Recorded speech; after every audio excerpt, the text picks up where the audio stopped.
Ladies and gentlemen, thank you so much for joining us on yet another Camcast. This one, believe it or not, based on my sweater, will be shown through the month of December. It's not technically a Christmas episode, and neither of the movies we're talking about happens during Christmas, which is a missed opportunity on either one of them. Regardless, it's in December. I'm taking that Die Hard thing to heart. Yeah, that's good. It's a Christmas Camcast because it's set in December. But it's not about the distinguished competition. It is not It's at all. about Spider-Man. The Amazing Spider-Man. The Amazing We're going to do Spider-Man. the Camcast that we should have done, Camcasts. Holy That crap. we should have done right after we did the Raimi Spider-Man. And I've been trying to get in the habit of saying the Webb Spider-Man. The Webb Spider-Man? Because I noticed that it's MCU Spider-Man, it's Raimi Spider-Man, and then it's Andrew Garfield Spider-Man. Ah, that's true. And it's like, it doesn't, and no offense to Andrew Garfield, but it doesn't feel like it's sitting in the same tier. So I'm saying the Webb Spider-Man. The Web of Spider-Man. No, just Webb Spider-Man. Just Webb. The Web of Spider-Man? So we're talking about Amazing Spider-Man. We'll be talking about Amazing Spider-Man 2. This is now like fresh eyes, fresh looking at it, trying not to be as negative as possible, being a little bit more even-handed. You know what? It's been, I have a complicated history with Amazing Spider-Man. Like, there's, like, I remember day by day everything going on. Like, we were having Spider-Man 4, and then we weren't, and then Andrew Garfield walked on stage, and it was all within, like, a couple months span, and I was like, what the fuck is happening? And that's exactly what it was. And I was angry. Like that. I was angry. I was fucking furious. Yeah. I feel so bad for Amazing Spider-Man, because going into this, there was no way I was going to like this movie. Exactly. There was no I waited. fucking way and then you see, like, the costume, they remade the costume with the shades, and the hate was just, like, coming off of so much hate. I was like an anime cartoon where, like, you could tell I was gearing up to unspew, like, just horrible, violent, black smoke was coming off me. I straight up said out loud in the theater, a fucking skateboard? Are you kidding me?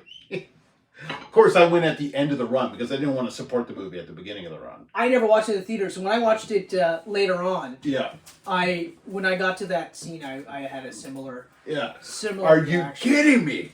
But yeah, like, I mean, and yeah, part of it was the love for the Raimi movies. Oh, okay? yeah. Part of it was that. But the biggest part was, like you said, we were like Spider-Man 4, Raimi Spider-Man 4 was announced. Oh, it was going down. Like Malkovich was in talks to be Vulture. Toby was training. Well, and that was the thing. And that was the other thing that always made me mad. Is that Raimi was building to the Lizard because he had Kirk Connors and all three of them. Exactly. And he wanted Vulture, and they said, no, we want Venom in number 3. So he pushed his Vulture. Yeah. And then what do we get? We get the Lizard in Amazing Spider-Man 1, and we get Vulture at the beginning of the MCU. Wow. And I was just like, oh man, it's a kick to the nuts. It is. It's a huge kick in the nuts. But yeah, so, like, that's right. Spider-Man 4 was supposed to be Lizard and Vulture. Yeah.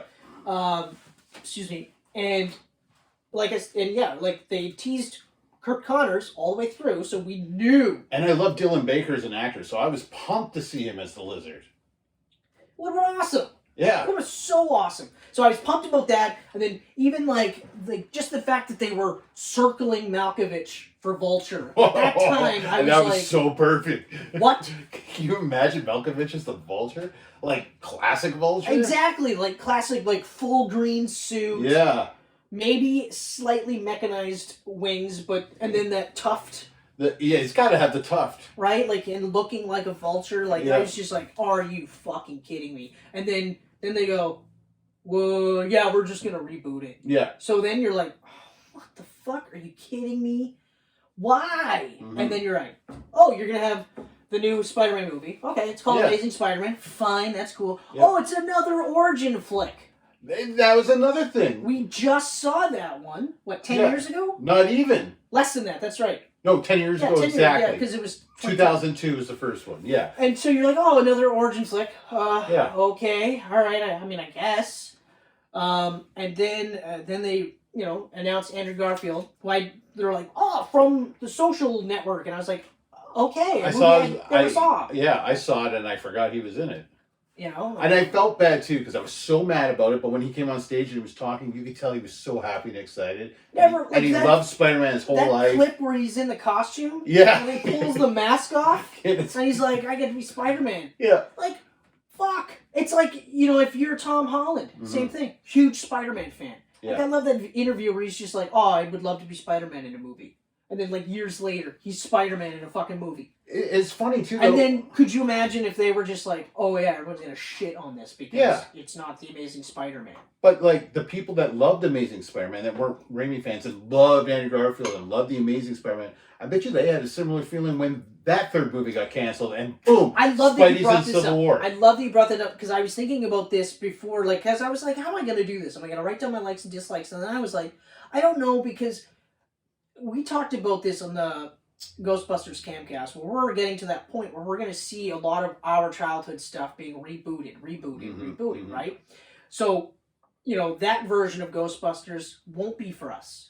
So, okay, fine. We'll go back to the ones that is for us. Yeah. We'll consume that media because that's for us. Yeah. Right?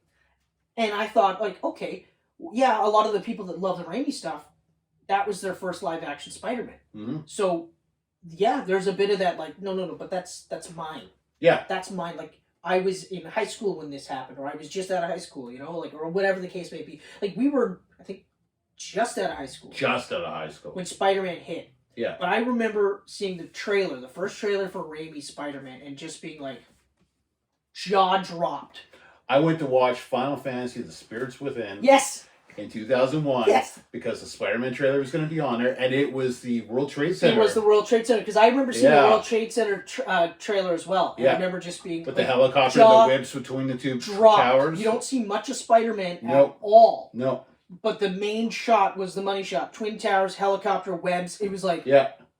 And then it goes to the reflection in his eye, and you see him, and he swings off, and like, we're getting Spider-Man next year. God, and not only are we getting Spider-Man, but like we're getting Spider-Man like swinging around New York like the animated cartoons. Yeah. Because up until that point, if you wanted good Spider-Man, that was it. Yeah, it was animated. You know, I saw clips of that 1977 Spider-Man thing. Where you can see him throwing the robe. Yeah. You can clearly see him like Batmaning up the side of the wall, you know, and it's like clearly shot on an angle.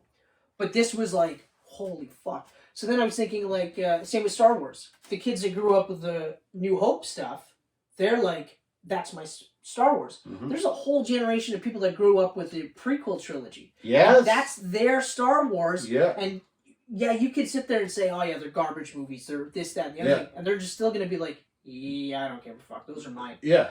Those touched me the way those movies touched you. Mm-hmm. So now I was thinking about it. And it's like, okay, when I rewatched Amazing Spider-Man this time around, I'm looking at it from that perspective. Trying to look at it from that perspective where it's like, this wasn't made for you. Mm-hmm. I mean, it was made for Spider-Man fans, but it wasn't necessarily made for, like, us. Yeah. Okay? It was made for that new generation, just like the MCU. It was made for Spider-Man fans, but not all of them. And also trying to get new Spider-Man fans in. Yeah. And realizing that for some people, this was their gateway into the world of Spider-Man. Mm-hmm. So this touched them, and they went, I love Spider-Man. Yeah. For whatever reason, this is it. I love Spider-Man. And then that's where they started getting into it. So, having said all that, I'm going to try to be more even-handed with my criticism. I can tell you right now, my reaction to this movie is nowhere near like it was when it was first announced. Same here. Okay. Actually, watching it now, I was like, these aren't bad. No. These aren't bad at all. No. But, before we get any further, guys, let's do this. Let's do this. Amazing Spider-Man came out in 2012. Directed by Marc Webb. Screenplay by James Vanderbilt, who also came up with the story. James Vanderbilt, Alvin Sargent, and Steve Kloves. Starring Andrew Garfield, naturally, as Peter Parker, Spider-Man. Mm-hmm. Emma Stone as Gwen Stacy.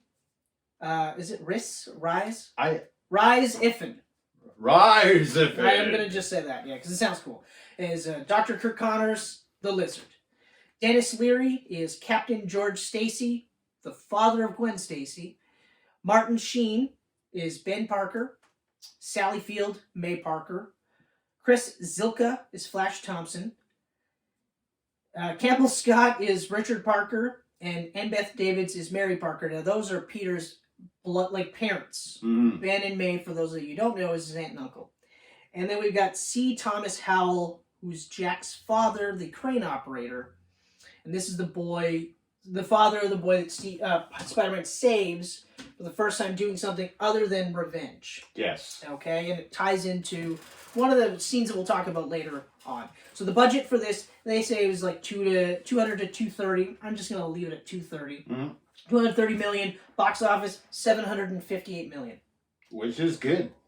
It's good. I think 758 is either a little lower than Spidey 3 or a little higher. It was around Spidey 3. I remember it wasn't a huge jump. I think it was a little bit higher. Never mind. Apparently Spider-Man 3 was 849 million. Okay. Okay. So Spider-Man 2 was 789 million. Yeah. 758. Okay, so it was Spidey 2. Yeah. It's nuts that Spider-Man 3 made almost $1 billion. Yeah. Wow. A lot of people love Venom. I think a lot of people were excited to see him. Yeah, which, and that's fair. That's fair. Anyway, so even still, for a reboot and a gritty, that was one of the things that was the other part too. What they were saying was that this is like a gritty reboot, and at that point it was like, how many gritty fucking reboots do we need? Yeah. This is the one character that shouldn't be a gritty reboot, but. Your last trilogy was literally made by the team that made The Evil Dead! And there was nothing gritty about it. Man of Steel is another one. Let's do a gritty reboot of Superman. Yeah, that's what we need. Yeah. Anyway, Grit. So it made 758 million. Now, I'm going to preface this by saying it's largely not a good movie, this one in particular. Only because it's rushed, for one. Like, there was a feeling of rushed I felt from it, which is weird because it wasn't really rushed. It would have been about the same time Spider-Man 4 came out. I think there was a sense of it being a little rushed. Well, the main reason why I feel like it's because like Spidey 4 was coming out in 2011, I think, and then this came out in 12. So that's you know what? That's true. That's true. That's part of it. I shouldn't say the story's so bad. It's just that there was a lot of choices that they made for this movie, and they made it intentionally to set it apart from Raimi's Spider-Man. Yeah. And that, in my opinion, don't work. Like, they don't work for me. It's the biggest one, the most prevalent, especially because it covers both movies, is the inclusion of Richard and Mary Parker. So Peter's parents. Okay, they do a quick beginning where they show, like, he was living with his parents. Yeah, they're very briefly in the first one, and it shows them in a rush to get everything. And then they drop Peter off with Ben and May Parker, and then they disappear into the ether. Now, in the comic books, his parents were legit spies. Yeah. Okay? It was a legit part of the backstory, so it's not like they just created it for the movie, and people are just like, oh, what the fuck?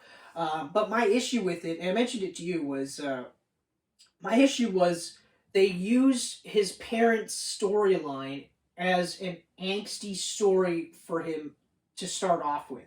So now he's like, like my parents, it was like it was an adoption storyline type of thing where it was almost like he found out he was adopted. Yeah. And then he's like, oh, my parents, my real parents, I want to know this and that. And the problem I had with it was that, like, that just wasn't my Spider-Man. Mm-hmm. Like, and I'm not going to say, like, because, like, a lot of people tell you, like, they'll go, well, his portrayal in Raimi isn't comic accurate. Like, Peter Parker's initial portrayal in Raimi as that nerdy, bookish loser guy. Mm-hmm. And it's true. Like, in the original Steve Ditko, Stan Lee, like, Amazing Fantasy 15, he's a douchebag. Mm-hmm. Like, he's a smart kid, but he knows he's smarter than everyone else. And so, like, the actions of Andrew Garfield's Spider-Man are pretty close, or Peter Parker close to that. But like but at the end of the day, his Ditko's and Lee's Peter Parker loved his aunt and uncle as if they were his parents. Yes. And I said, like, it makes sense because, like, let's say he's, what, 5, 6 at the beginning of the movie? Yeah. 15, 16 by the time the movie starts, like, he's officially in high school. It's 10 years with them. 4, 5 years longer. He's known his aunt and uncle 5 years longer. Like, yeah. And it's, you know, and whatever the case may be, like, however they want to do it, it felt like they did it just so they can go, well, this is different. This is different, right? Like, even the way they kill off Ben Parker is specifically different. Mm-hmm. Okay, like, you don't necessarily have to have him become a wrestler, that kind of thing. Yeah. You know, so, like, that take was one of those where I was like, it's different, but I'm okay with it because, like, you can only do the wrestler thing so much. I was okay with it because it was the same thing. He let the guy go. Yeah. Right?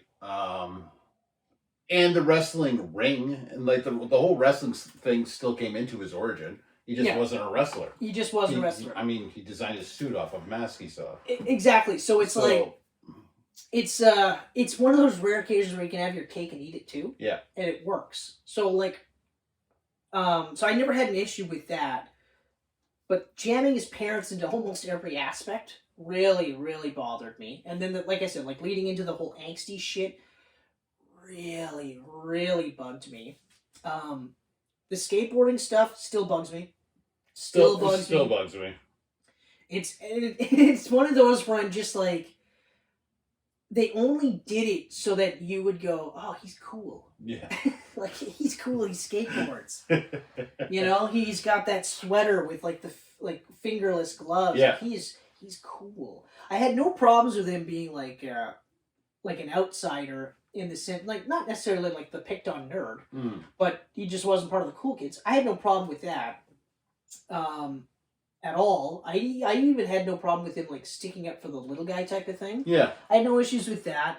My biggest issues with how they portrayed Peter was the back and forth relationship with Gwen, especially in Amazing Spider-Man 2. But it's the ending for Amazing Spider-Man that really like tweaks it for me, like really tweaks it, where he's just like, he makes the promise to Captain Stacy, I'll stay away from Gwen. And then at the end of the movie, he goes, promises are made to be broken. Yeah. And you're like, what? Yeah. You're the guy that fucking put the suit on. Yeah. Yeah. Because your actions caused the death of your fucking father. I'm sorry, your uncle. He's not really your father. Yeah. But still, your uncle, your father figure. And then you're going to go, promises are made to be broken. Yeah. Fuck you. And then the second movie just goes bouncing back and forth between it. Fuck you. Like, I'm still bitter about that. I Most of the other stuff in this movie is me, and I said this to you, like, before you even talked about this. I said, I look at it now, and I understand exactly what they were going for, and I get it. You know, and if I was watching this in a vacuum, I would probably really like this movie, more so. Except for, you know, the stuff that I just mentioned. But the problem was, I had seen Spider-Man done by Raimi, and when it got to those scenes that they did similar scenes. In my opinion, they worked better under Raimi as opposed to in here. So, in this one in particular, the scene I'm talking about is, so this is towards the end of the movie. He's got his Spider-Man costume on. He's heading towards Lizard. He's gonna fight him. He's gonna take him down. He's gonna save New York. Ultimately, the world. I think the stakes were potentially the world. But anyway, and he ends up getting shot by one of the police, the Stacy's men. Yep. And now he can't quite swing as well as he had been doing it prior. So the C. Thomas Howell, the crane operator, sees that what Spider-Man's trying to do, realizes that he can't, and because Spider-Man saved his son early in the movie, he goes, let's get everyone together. Okay? And disregard the fact that it's physically impossible to have that many cranes lined up in New York at that time of night. Let that go. It's a movie. Okay. Even though I remember thinking every time I watch it, I go, okay. But I mean, I guess we're talking about a movie where a guy can spin webs and swing around and have the proportionate strength of a spider. So, okay. We'll let it go. And the scene, and it's a nice scene. Like, it's basically saying, like, okay, so here's the point where people in New York and Spider-Man go like this, because no matter how many people sit there and say, he's a scourge, he's a menace, he's a criminal, there's always going to be the people that he saved, and that'll go, no, he isn't. Mm-hmm. And so it's a really great scene. The problem is that the bridge scene in Spider-Man is infinitely better.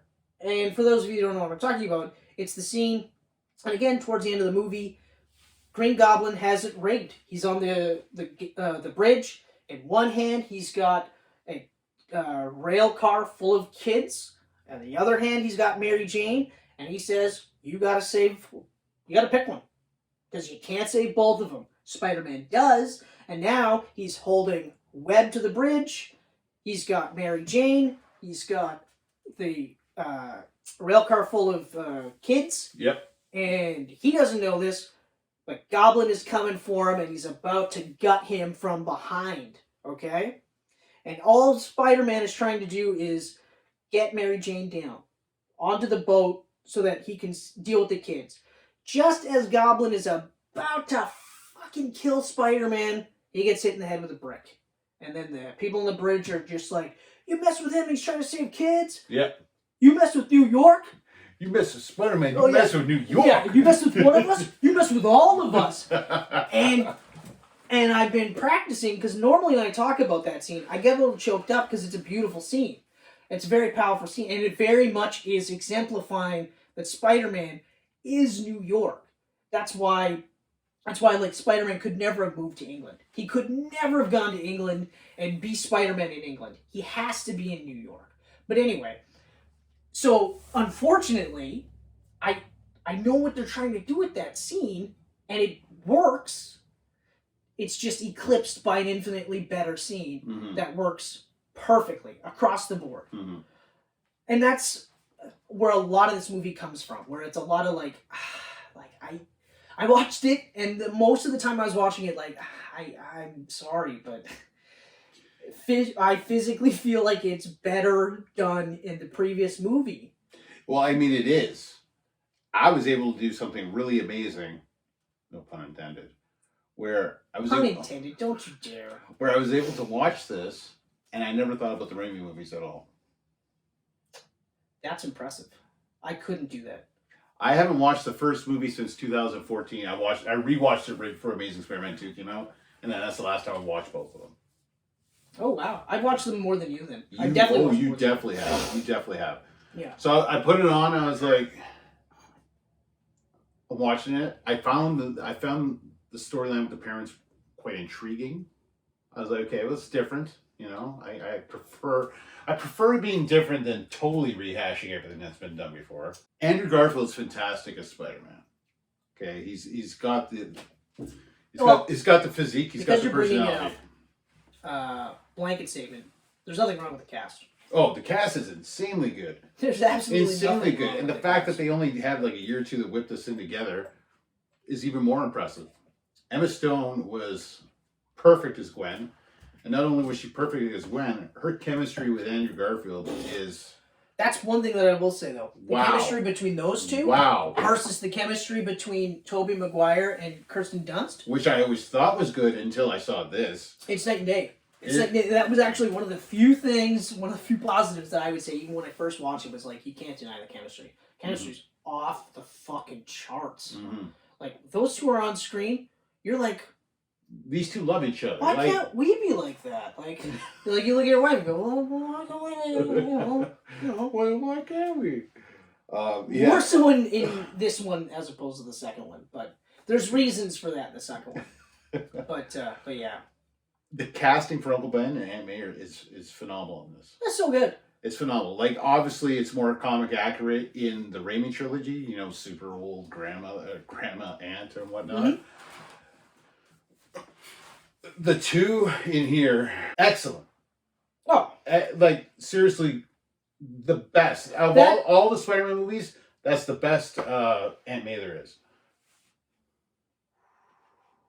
Oh, I'm saying, man. I don't mind looking at the new one.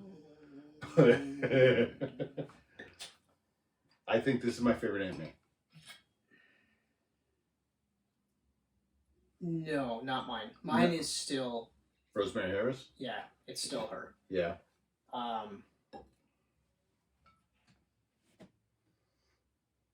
It's tough. It is really tough because they're all really good. They're all really good, but she really stepped it up in the second Amazing movie, where I was like, I think this is my favorite Aunt May. It's not for me, but I will agree with you that she. Because again, the chemistry between them is just as good. But that's the other thing too. The chemistry between the entirety of this cast. In the first movie. Yeah, the first is not the second movie. No, we'll get to that. There's reasons for that. There's casting problems in the second movie. I don't know that there's casting problems per se, but I think it's more direction problems, and not to suggest that like it's problems with Marc Webb's directing, but it's the directions from him and from the studio executives. Those were the ones that really hampered the second one. They hampered this one, but this one had the benefit of essentially just being a single story. Mm-hmm. Right? They had a couple of plot threads that they were going to leave to dangle, which was intentional. Like the stuff with his parents, like they intentionally did that because they wanted a bigger payoff. But yeah, there's nobody in this movie that I could take out and be okay with. Yeah, nobody. And speaking of which, Dennis Leary. I love Dennis Leary. I'm a huge fan of Dennis Leary. That was the casting that most excited me for this movie. I was pumped about that. Actually, Martin Sheen, Sally Field, and Rice Ifan, and Dennis Leary. Those were the four I was like, okay, all right. Mm-hmm. And obviously Emma Stone, because I mean, I've liked her since fucking Superbad. Oh yeah, same here. Instantly liked her. Instantly. So I was just like, okay, all right, I'm okay with it. Yeah. Even though I was fine with him going with Gwen Stacy first. Because I remember even, like, the first time I watched, the Spider-Man movie, I knew why they went with Mary Jane. Yeah. Right? Because most people know who Mary Jane is. Off of the animated series. Off the animated series, or anyone that was reading comic books since Gwen was fucking 70s. Gwen was dead since, what, the 70s, right? Oh, the 70s. I think it was 77? Early 70s? Yeah? Was it that late? I want to say, yeah, mid to late 70s. Anyway. Okay. Regardless, so like more people know her, Mary Jane, than they do Gwen. Yes. But I was intrigued with the fact that they went with Gwen. Me too. I was like, oh, okay, all right. Even though it telegraphs Gwen's death. Yeah, which happened way too soon. But again, we'll get to that too. Yeah, well, I'm definitely going to talk about my theory, my proposed Amazing Spider-Man trilogy, because I think the idea works. But yeah, no. And I liked how Dennis Leary kind of played like the J. Jonah Jameson role in this. Well, the irony is that like his stand-up role is like anti-authoritarian. Yeah. And yet now he's the man. He's the man. But like his made sense within the context of the character because he's the captain of the police force. And he's saying, like his thought, like, I went to school for this. I trained for this. Okay? Mm-hmm. I know the difference between, like, right and wrong. I know what's legal and what's not legal. Like, this guy, he's just fucking, he puts on a fucking mask? Okay. Yeah. No, let us do our job. Or become a cop and then do the job. You know? So his made sense. In the Raimi movies, they don't explore the big reason as to why. Like he goes, like, oh, he wears a mask. He's got to hide something. But in the comic books, they delve into the reasons as to why and stuff like that. And you're like, oh, okay, it kind of makes sense. Mm-hmm. But either way, but I agree. Like, yes, his was the Jameson role, but in a way that made so much more sense. I really liked it. Watching this now, like 8 years later, with the Raimi trilogy far enough behind, and me like, now we're on another Spider-Man now. I'm used to like, okay, we're going to have different Spider-Mans throughout my life, whatever. Exactly. I really, really enjoyed this a lot more. So did I.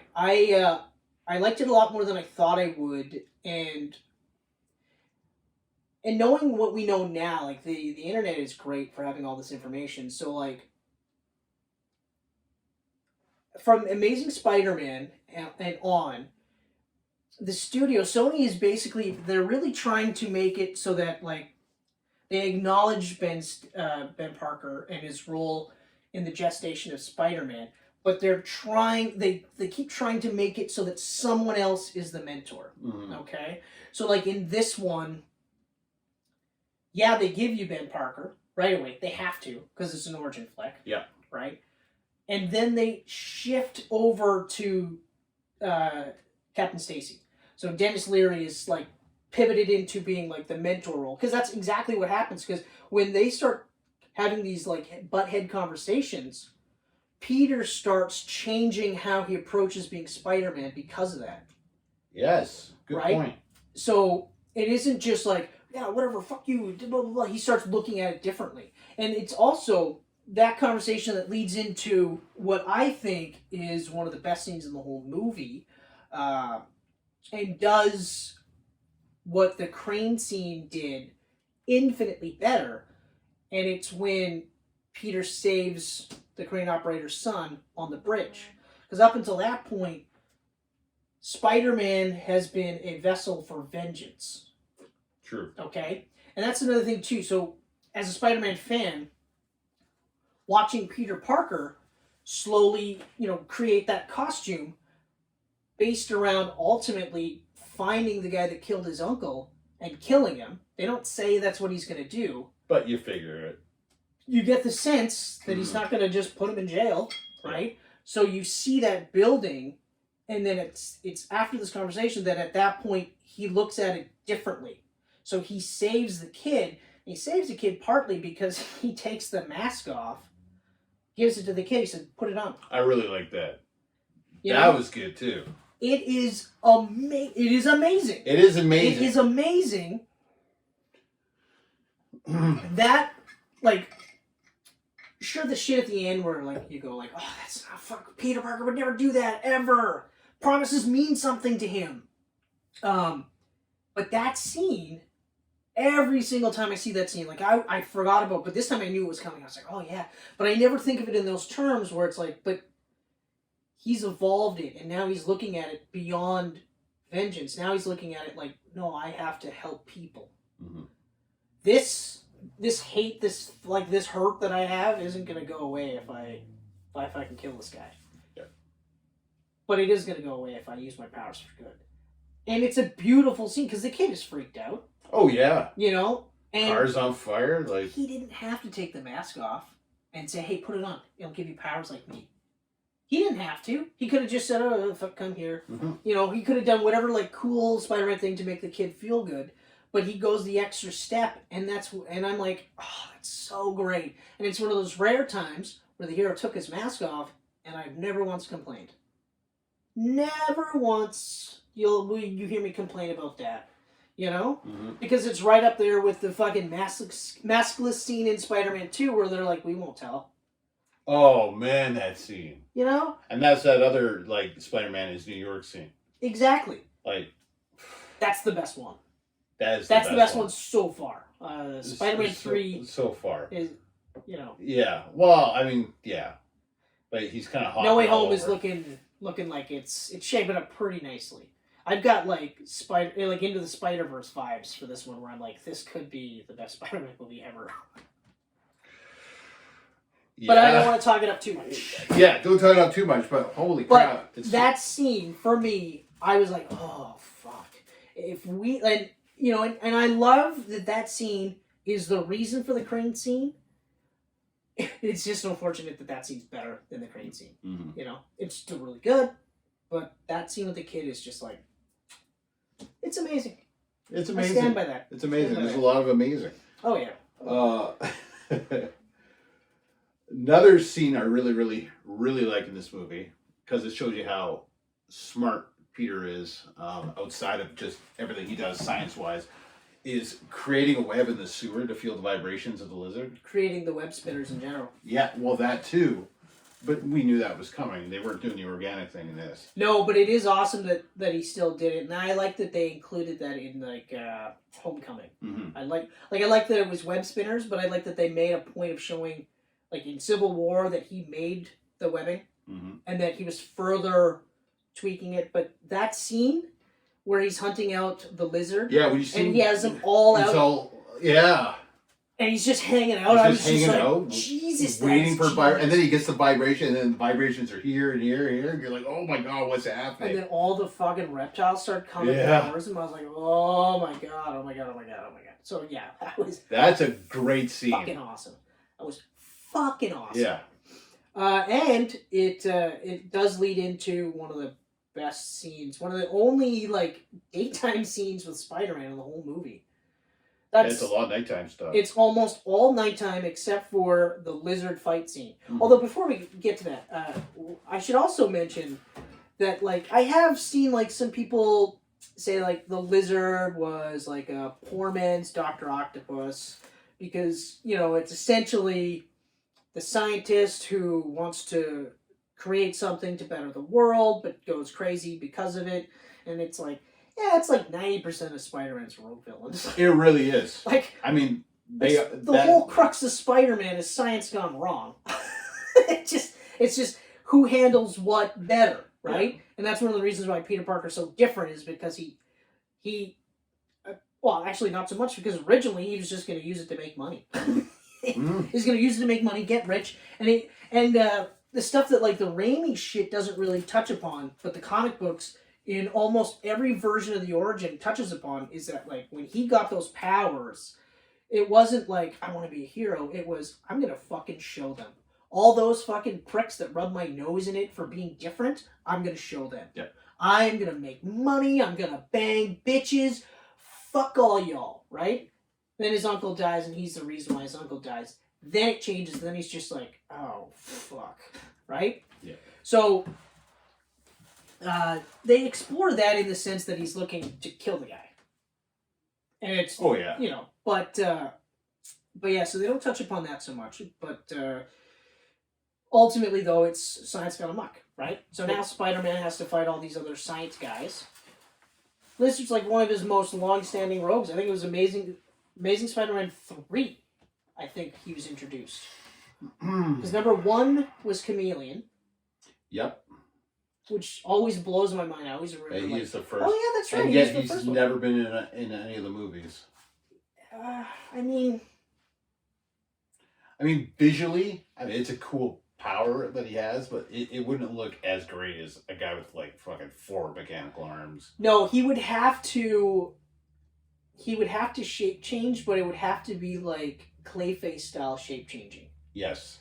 Where like the face physically, like you see the eyes move and everything, like Mystique, but slower and more grotesque. I think that would be the only way that would make him stand out. I think so. Almost like the reverse of like An American Werewolf in London. That old 70s where like it looks painful to change into a werewolf, right? Anyway, so the lizard. The build-up with Lizard, like, even the mentorship, like, you know, he meets Peter, and he knew Peter's dad, that kind of stuff. I was like, oh, this is really good. It helps that it's Rice FN. Rice FN! It helps that it's him, because he's a fucking great actor. He's a phenomenal actor. You know, like... I wish I could pronounce his name. If you're not going to go with Dylan Baker, that's a really, really good follow-up. Like, as a consolation prize, I'm okay with that. Yes, me too. Know? And visually, I liked the way Lizard looked too. Like he looked really. He didn't have that elongated snout, but it was clearly the lizard. Like you knew who you were looking at. Yeah, but like most of the time, most of the artist's depictions, he doesn't really have a huge long snout. No. Like his initial, it's almost like it just comes out. Almost that was like more or less in the 90s, with McFarlane and stuff, where they started growing it longer. McFarlane's is not a protruding snout. It's actually a little bit more closed in, but he looks more like, wow, it's McFarlane, so it's got a certain style to the art. Yeah. But visually, it looked fucking amazing. Visually, it was great. I would have loved a white trench coat. I was just thinking the same thing. I was like, the only thing I would have liked is a white trench coat. Like if it was still kind of on, like parts of it were still like there was rips in it, you know. But other than that, he looked really good. He looked really good. And I also liked how he was sentient while he was lizard. Like he wasn't like the Hulk. Mm-hmm. Like he spoke and he was smart as the lizard. Although I hated his plot to make the world reptiles. I hated that one. And I hated that it was like... Transform the world. Shoots the big fucking thing in the air, like that whole thing to make everybody... Like, I hate that. I'm still just like, out of all of it? No. But... Everyone will be lizard people. Whatever. I think, really, like, my only major negative still is that I don't really like the costume in this. Oh, that's a big one for me. I know it was supposed to be like the first version of this costume. No, I don't think so. I actually don't think so at all. I think when everyone shit all over it, they were like, "This is the first version." Okay, we'll change it. It's a first version. Change it. Relax, because why else would they go with such a super intentionally comic accurate version of the second one? I mean, the only difference with Amazing Spider-Man 2's costume and the regular normal cartoon or comic book is that the colors are darker. Mm. It's almost like a burgundy and a navy blue as opposed to bright red and bright blue. Yeah. Like the MCU Spider-Man, like those colors, bright. They don't, that's the only thing that they don't do. Yeah. Okay? I guarantee you it's because most people were like, I don't like it. It's an awful costume. It's horrible. It's got that shiny latex look to it, and the big like dark glasses. Remember when I complained about? Looks like you bought it out of a sex shop. I guess yeah. But remember when I complained about how in the Raimi movies, Peter like physically makes this costume by hand. Yes. And the costume looks great, but the materials, you're just like, how the fuck? Like, I don't care how smart he is. With the ribbed, like, webs and stuff. Like, or, like, the thick, like, like, plastic spider design. Yeah. Like, even just the design itself. Like, everything. You're just like I know in the comic books, he physically sewed it by hand. I know that, okay? Ultimate, he physically sewed it by hand until he told Mary Jane. And Mary Jane was like, I'll take care of the repairs, buddy. Don't you worry. You're terrible at it. I'll take care of that. And you're like, okay, that makes sense. And at least with MCU, like, they had him have a makeshift costume, which I was fine with. Mm-hmm. And it's like, and then of course in Far From Home, he makes his own costume, which is again fine. So I mean, I get it, but it's like, how could he? And to yours, like unless he went to a sex shop, but it's like, where the fuck are you getting these materials? Yeah, well, I mean, like, it's so... His helmet looked, or like his mask looked more like that basketball material. Yeah. Like it was weird, and like the design was strictly the so that gloves so it was to stand apart from Raimi. It's just no different than MCU. But then it almost looks unrecognizable as Spider-Man. No, it's Spider-Man. You do, because it is Spider-Man. I disagree with the unrecognizable stuff. Okay, so if you saw that costume on Saturday Night Live without a spider on it, would you think, I would immediately that looks like think a Spider-Man? I would definitely think Spider-Man. There's no way around it. I'm not trying to be like a contrarian or anything, but honestly... You're failing. No, I'm not. Because honestly, like, flat out, it's Spider-Man. It's Spider-Man. You don't like it? You think it's not... Okay, as an example, the Iron Spider suit in the comic books looks less like a Spider-Man costume, and yet you still know it's Spider-Man. Right, but that newer one they just had that was like a gray-blue did not look like a Spider-Man costume.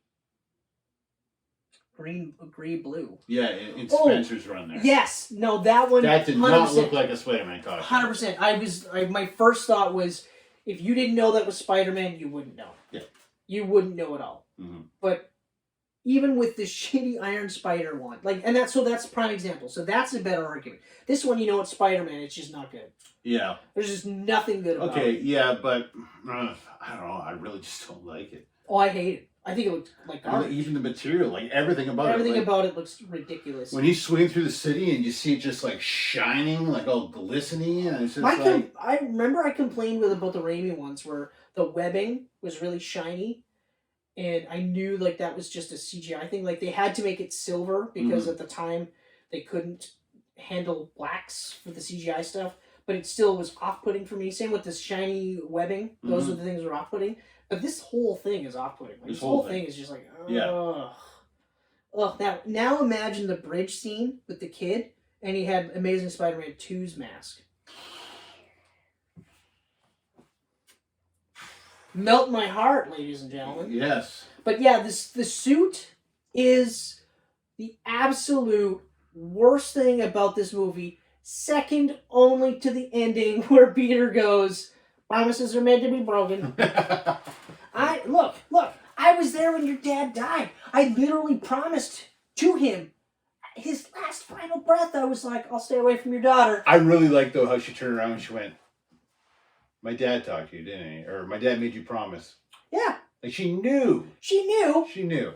And yet when he went, "Promises are meant to be broken," she wasn't like, It's young love. Dude. It's young love. Dude, my dad made you promise. Mm-hmm. I mean, you were there when he died. Okay, fine, let's hook up. I mean, you look like that guy. I have my fingers crossed. Yeah, like you look like that dude from The Social Network. Actually, like what was it? The Spideyverse comic book made a reference to both movies. Really? Where they were like there was two of them talking, and they were just like, well, you know, there's the guy that looks like one of the guys looks like the one from The Social Code, and there's like, oh yeah, did you meet the one that looks like the guy from Seabiscuit? It's something along those lines, and I was just like, that's fucking great. That's great that they included that in there. But yeah, so the suit is one of the things I hate the most. And it's funny, like when you compare this to the second movie, like the suit's my least favorite thing about this, and the suit's my favorite in the sequel. Yeah, well, the second one is like there's course correction because this movie made money, like money. And good money too. Like it wasn't like it didn't just barely make budget. It made its money back and then made a nice, healthy fucking profit. Enough of a profit where they were like, there's no way we're not doing a second one. Yep. There's no way we're not doing a trilogy. Okay? We're doing trilogies now, ladies and gentlemen. And my only other complaint, but this is tied into Amazing Spider-Man 2, is the inclusion, the emphasis of his parents. They touch upon it in here. They do a little bit more like throughout the movie, but Amazing Spider-Man 2 is the main emphasis. I'll cover that more. But if I were to do a hierarchy, it would be the costume by a landslide.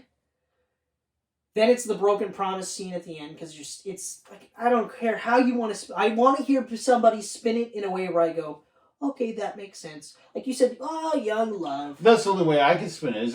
Even then, I mean, if you love and teenagers, you know how dramatic they are. I seriously think it's love. I don't. It's not like I know we're saying like this Peter Parker, this version of Spider-Man, like may not necessarily be for us, and that's fine. But it's like there's got to be common elements with these characters, like these versions of these characters. So this is basically snapping Zod, Snack, and Man of Steel to you.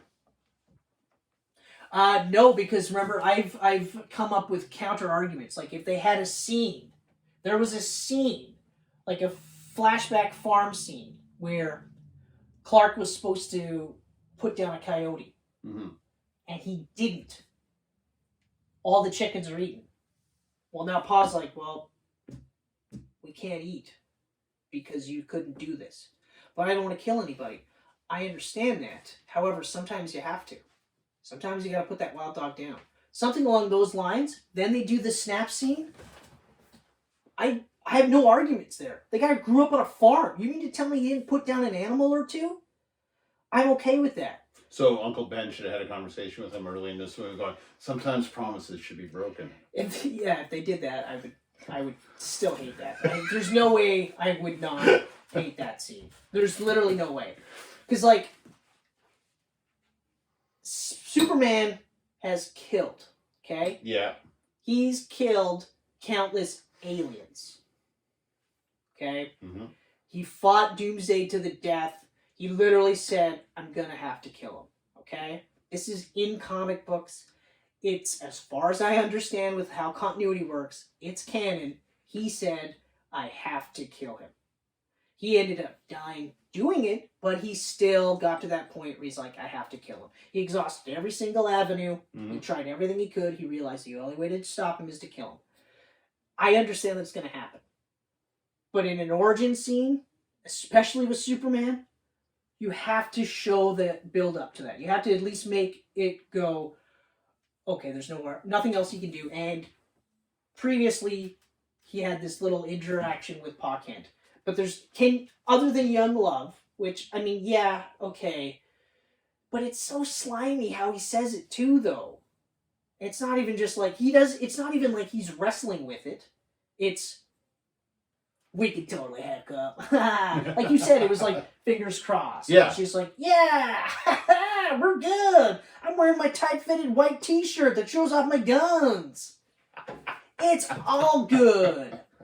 Did you see me in the hall? I high-fived Flash. We're buds now. Although that scene where he was like about to lay out Flash, and Flash is just like, feels good, doesn't it?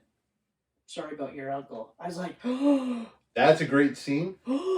But that guy was great as Flash. Like, what was his name here? It was Chris Zilka. Chris Zilka. Yeah, excellent. Plus, he looked like he should be in high school. He wasn't like Joe Montanaro, who was 45. Spider-Man. Although, granted, like 90% of the cast in the high school movie was in their 40s. Like, fuck. Not one looked like they should be in high school. And I mean, I'm not even forgiving, like Andrew Garfield looked like, I think he was early 20s in this movie. But he looked like he did not look like he was high school. No. He did not look like he was high school at all. But whatever. The score in this is fantastic. The score is amazing. It's James Horner. And as far as I know, this is the only superhero movie he's ever done outside of the Zorro movies. Oh. So to get James Horner, one of the greatest conductors of all time as far as I'm concerned. Yeah, but I mean, it's a paycheck, right? But it stands out, though. It is stands out. You know, like, we always got Elfman and Zimmer and all these same guys doing all the themes. Yeah, so to have him in there, that's true. Oh, like, I was like, this is great fucking music. I'm happy they kept the Spidey theme that he created in the sequel. Mm-hmm. But yeah, other than that, probably one of my favorite Stan Lee cameos. It's hilarious. Yeah. It's so funny. Because now we can get back to that. So once, for some reason, you know, Peter Parker's taking pictures. Do they actually specify why he's taking pictures? No, not really. Oh, did they? Oh, he had wasn't he supposed to get a job with the Bugle? He says in the sequel that that's right. That he was selling to the Bugle. Right, that's right. So maybe that's where he was kind of thinking about. But anyway, so Lizard finds the camera labeled Peter Parker. Yeah. And it's just like, oh, property of Peter Parker. Oh, and then decides, I'm going to go to his high school and fucking kill him. In the middle of the day, it falls school. And you're like, sure. Sure. Kill the son of your buddy, Just for shits and giggles, you're going to kill him. But anyway, that fight scene is awesome because it's in the daytime. It's in the daytime, in the school, which is really cool. Which is really cool. See the Lizard scratching up the lockers and everything. And crawling around the roof and stuff like that, on the walls and stuff. And then, like you said, fucking just Stan Lee grooving away with headphones. Yeah. While this just whole thing is shit up, life or death in between each other. Fuck, it was so great. So great. So great. So yeah, that was awesome.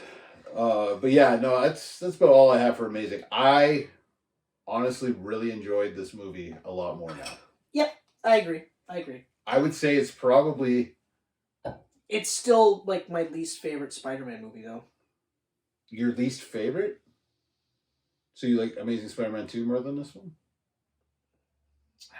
Maybe they're tied for least favorite? I find this one to be better than Amazing Spider-Man 2. I would have to say, yeah, this one is... Well, yeah, I agree. Because Amazing Spider-Man 2... It's more of a tighter story than this one. And Amazing 2's got that problem where it's juggling too many villains. It's too many storylines going it's on. purposely leading into Yeah. a Sinister Six movie that we're never going to get. We shouldn't ever get.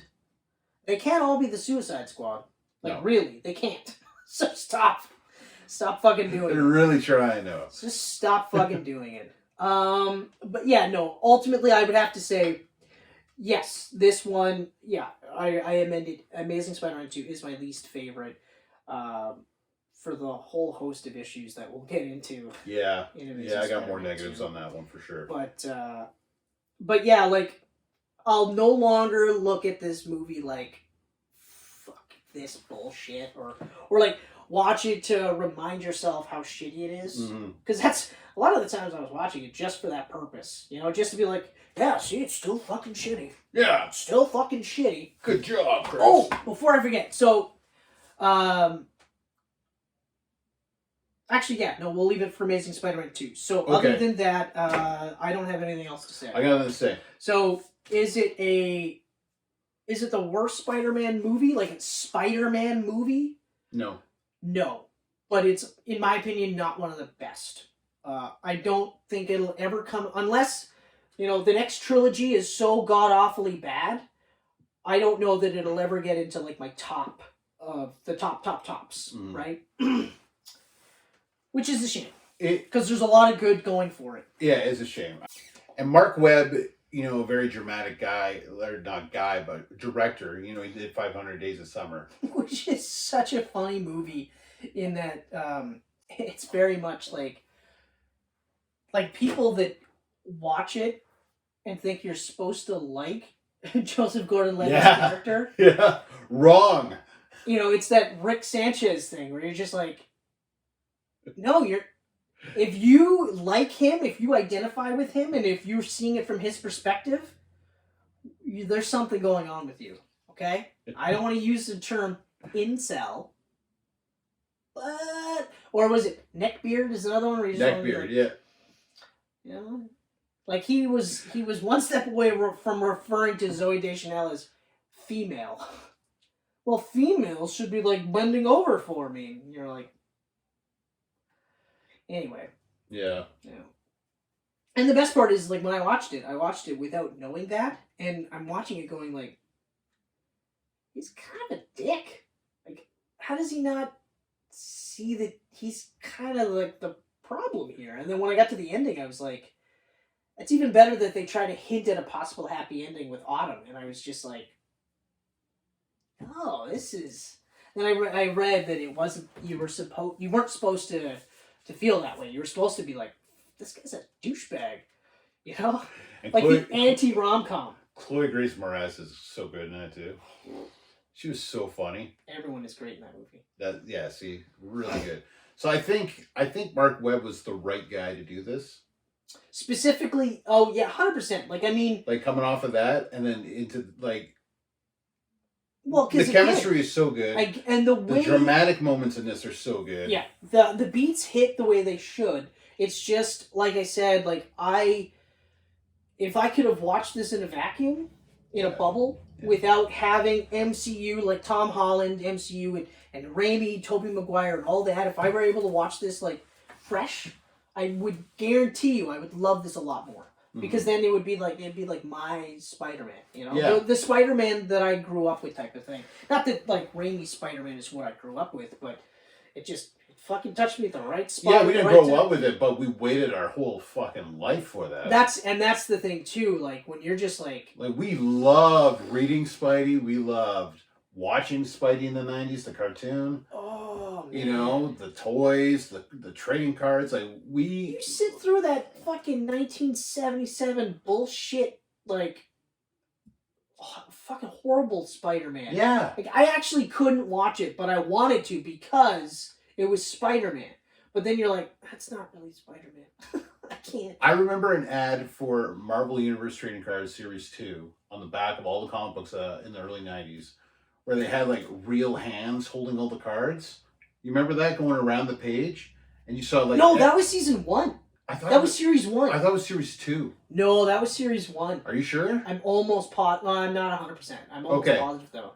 Well, either way, it was one of them. But you remember that, right? Regardless. Like, you saw, like, the actual Thing hand and Thor's hand and Spider-Man's hand. glove hand. Oh. And I remember seeing that going, I want a Spider-Man movie so bad. I remember when Like they a were real like, they movie. announced in like 92 that there was going to be a Spider-Man movie. Well, James Cameron was doing And it you're like, holy for so fuck. long. I honestly, I'm so glad he didn't. I'm so glad it didn't I happen am either. so glad that he didn't. And the reason it never happened was because of the technology at the time. When this came, when Spider-Man 1 came out, it was just getting to the point where the technology was there. Yeah. Just. Anyway, on that note, guys, let us know your thoughts on where you feel Amazing Spider-Man stacks up in the pantheon of Spider-Man movies. Mm-hmm. If it is one of your favorites, I would love to hear why, because if you could change my view on the, and like I said, I mean, it's one of the lowest ones on there by the simple fact of it not being as good as the other ones. Just simple as that. It's like Thor 2, it's on the lower end because there's so much good before it. But I understand this might be your Spider-Man movie, your go-to. I want to know why. Other than that, message Ken too. Let him know. Me! But you guys know the drill, right? Right? You know the drill. Watch us on YouTube. Clicks. Watch us on Twitter, Instagram, Facebook. You can listen to us on Google, Apple, and Google and Apple Podcast. Sorry, and SoundCloud, and check us out at some point. Well, I mean, check us out on geekpantsmedia.com.